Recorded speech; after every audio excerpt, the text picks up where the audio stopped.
Hi everyone, thank you for being here today. So we are all a part of Sahaas for Cause, and I think that's great, especially for this discussion on anti-Asian hate crimes.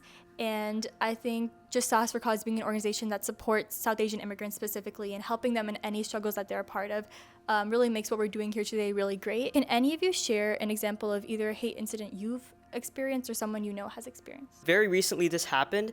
My friend encountered some bullies in school where they just talked down about him, about his skin color, and literally calling him animal names, leaving him in tears, which is just really such a bad thing.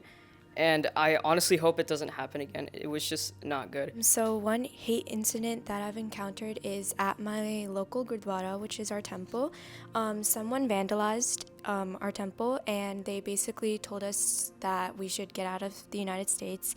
And it was really shocking for us that someone was able to come in and vandalize like our holy place of worship, and it was pretty scary. I grew up in Ohio, which is like obviously predominantly white, and then I moved to California in the 7th grade. So growing up in Ohio as a brown person was definitely really hard, and I think there were like a lot of microaggressions, which at the age of like 13 or 14, or like 12 or 13, I didn't really know that these were like, I guess, hate crimes or microaggressions, but people would make fun of like, you know, the things you ate, like, oh, like, why does it smell like that? Oh, why do you look like that? My sister, she, like, as like Indians, we have a lot of hair. So, and when you're younger, our parents really don't want us to shave or, you know, wax our eyebrows, stuff like that. So she was like a little bit on the hairier side when she was younger. And then this guy came up to her on the school bus, and he was like, so like, why are your legs so hairy? Like, I'm a guy and my legs aren't even that hairy. Just like things like that would kind of, you know, as we were growing up, be like, you know, make us feel kind of alienated, and we didn't really know what to do about it. So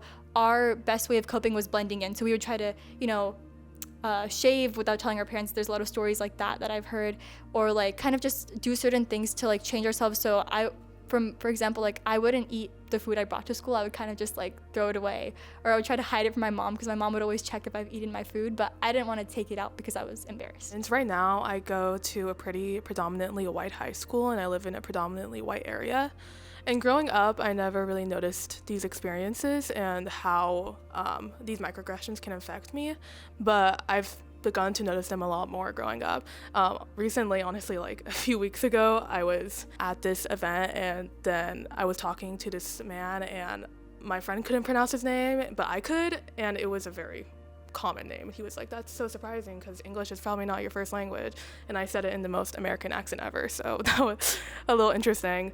I've also struggled a lot with my hair as well, because my friends have always been able to take care of their hair, and they've always given me tips on like, you should comb it and you should wash it like once a week, things like that, but that's never really worked for me, and it's taken me a really long time to understand how to take care of myself when I'm surrounded by people who don't look like me and don't share my experiences.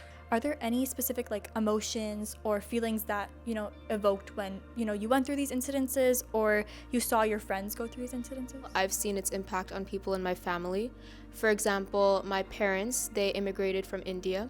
So this presented a new set of challenges for them when they immigrated, you know, being able to assimilate to the culture. And my father would talk about different times where he underwent hate crimes when he was in university, things like hazings, things like, you know, that are really targeted on certain people because of their skin color, because they look different, because they sound different, because they don't fit in. And it leaves sadness. It leaves, you know, like something people need to try to cover up through other external methods. And it definitely does leave a scar that sometimes can't necessarily be healed fully, but definitely does need to be talked about and discussed in order to lessen the burden. Yeah, I definitely agree. I think that these incidents really, like, they never really go away, like, from your memory. Like, even if they're like microaggressions like me and Vision talked about, I think they always stick with you, and it's something that you kind of have in the back of your head when you decide to do certain things or decide to act a certain way to like assimilate. Have any of these incidences, like Monica was talking about, affected your daily life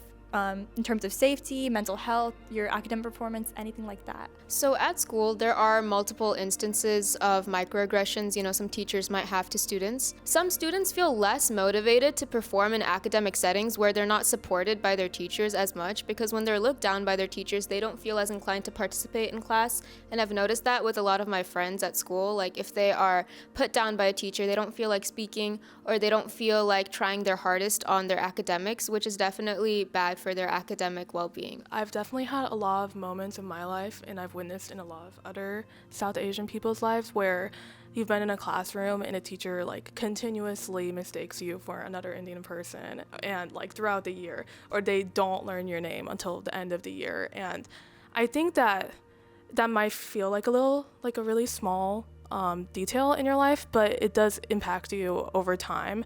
It impacts your mental health because it makes you feel like you are not as important as anyone else in this classroom, or you don't have enough of an impact on the teacher as compared to anyone else in the class. Thank you all so much for sharing. Each and every story was really impactful, and I'm so glad that we were able to talk here today.